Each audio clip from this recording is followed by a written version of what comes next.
Аз нали ви казах, че ще се видим след половин година. Както сте прочели от заглавието на видеото, ще ви направя една малка разходка из моят скицник, този малък скицник, който за жалост не съм написал кога съм започнал. Някои от скиците са ми го правя, на другите забравя, но точно този съм забравил, но мисля, че беше някъде период в февруари и януари месец. Всъщност беше този адаптивен период от това да се преместя малкия град в град София, столицата. Живея 8-9 месеца тук. В моменти още малко ми е трудно да го осъзная. От другата причина, поради която искам да ви го покажа, е за да видите, че скицникът на един художник не е перфектен. Той за това е скицник. И той даже не бих казал, че е напълно завършен, но не мисля, че ще рисувам повече в него, тъй като няма страници вече почти. Но не мисля и да се връщам да поправям някоя страница, защото вече не се стремя към това да правя един скицник перфектен, колкото и всеки път да ми се иска. Просто мисля, че е един прекрасен начин се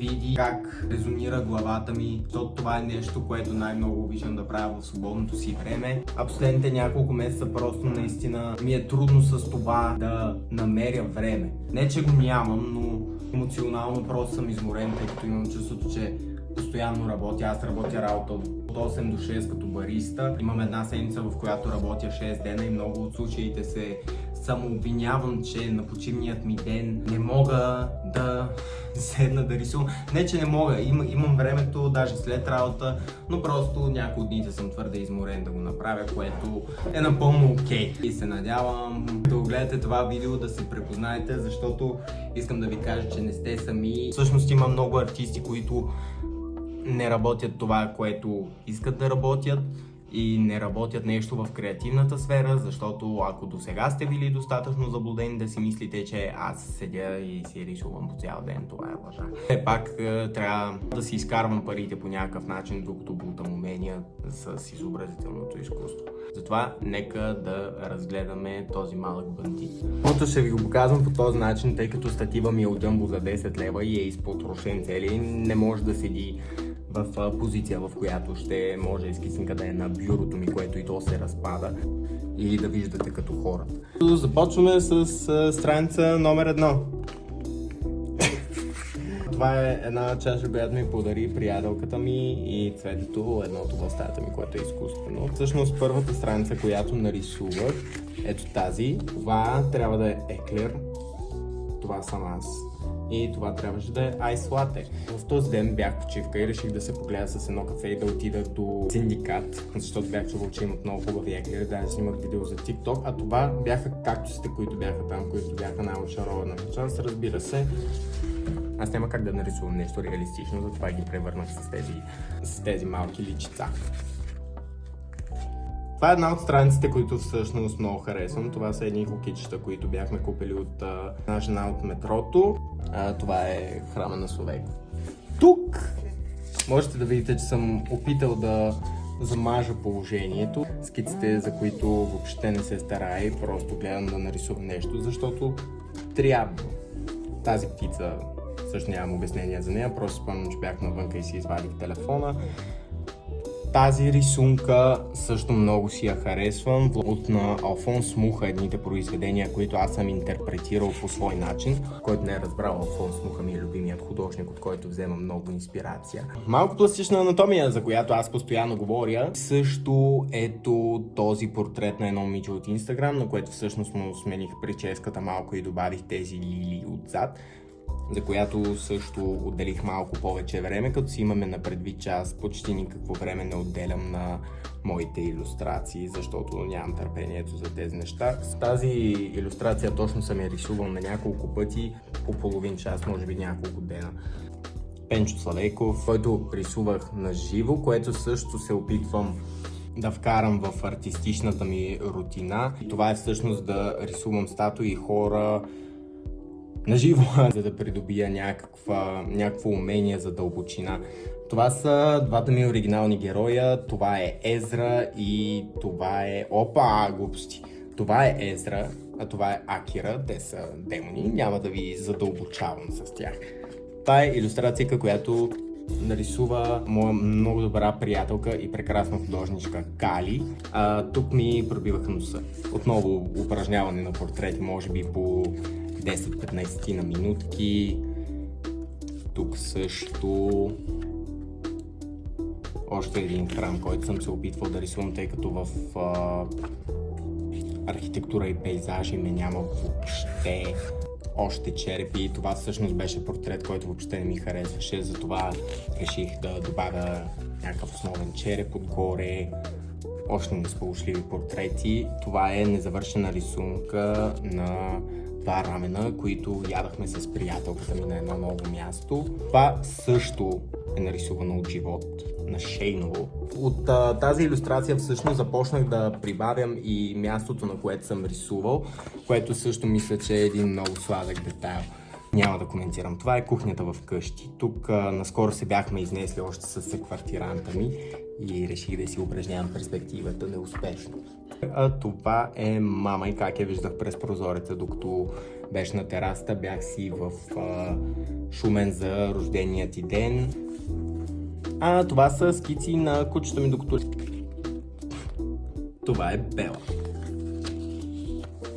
Това е коктейл, който също пих от Шумен на същия ден, в който нарисувах мама. Това е въображаемо от мозъка ми. На стики ноута има неуспешен опит за някакви коктейли. Рисува от цветя, най-вероятно от Pinterest. Ето това тук съм аз с себе си. В смисъл с малкото ми аз. Това трябваше да е приятелката ми. Тук отивахме на Боянския водопад с автобус. Едно детенце с тротинетка, още герои. Това много ми харесва как се получи това, защото дойде от мозъка ми, смисъл не съм гледал от никъде.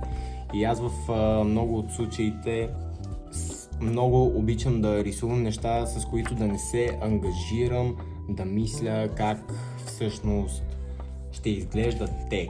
Защото това е нещо, което най-много обичах да правя като дете, да си създавам истории и да ги рисувам.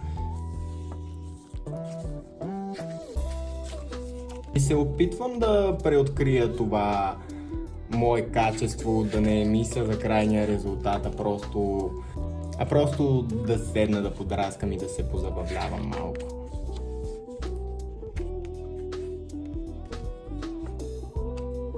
Също така много искам да започна да правя някакви малки комикси, като този мисля да го завърша и да го кача като илюстрацийка в Instagram, защото много ми харесва. Също, между другото, от собствения ми мозък. Не знам какъв им е разговора, но си е техен, така че няма да разберем какво си говоря. Тази рисунка си спомням, че нарисувах за цветница. Тук нямах нищо друго, освен червен химикал. Това също е портрет на приятелката ми. Рисувам приятелката ми доста често. Тези две страници са ми, може би, фаворитите. Даже не съм отделял толкова много време, но много споменавам, че вземам неща от Instagram, все едно е някакво престъпление, защото реално в моят мозък аз постоянно трябва да творя нещо оригинално, което просто спрете да си мислите, че това да вземате референции е нещо грешно, защото не, даже бях написал в един от последните ми постове, че реално съм взел поста от Алфонс Муха, не съм измислил себе си. Тази страничка също ми е много любима. Това е Кали, за която ви казах по-рано, докато пихме кафе. Това е просто някакъв рандъм човек, който си работеше на лаптоп. Това ми беше закуската смисъл. Това отново е една жена на НДК, която просто седеше и четеше песни. Това не знам откъде се пръкна, но ми харесва.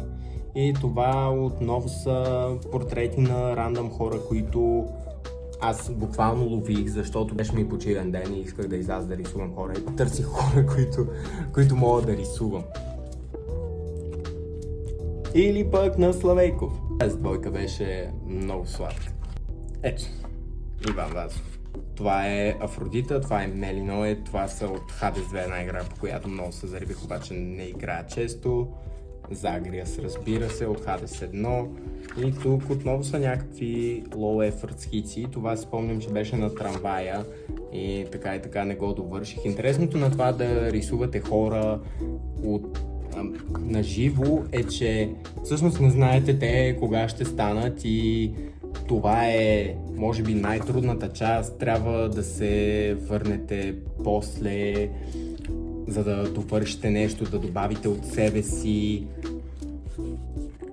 И това беше моят прост кешбук тур. Мисля да има повече и много по-впечатляващи рисунки в него. Обаче е просто един тъп скицник, който много обичам. И в същото време е пълен със спомени, така че това също е едно много хубаво нещо, което насърчавам всеки един от вас да направи, да си рисувате някакви сладки моменти в скицника, за да можете да ги запечатате. Защото имаме снимки, но някакси по-специално, защото виждаш момента през твоите очи. Ако го показвате на други хора, те виждат момента през вашите очи. Ви благодаря, че дойдохте да си поговорим за малко и да разгледате моя скицник, тъй като аз любезно ви поканих. А дали ще се видим скоро или след още една година, не знам.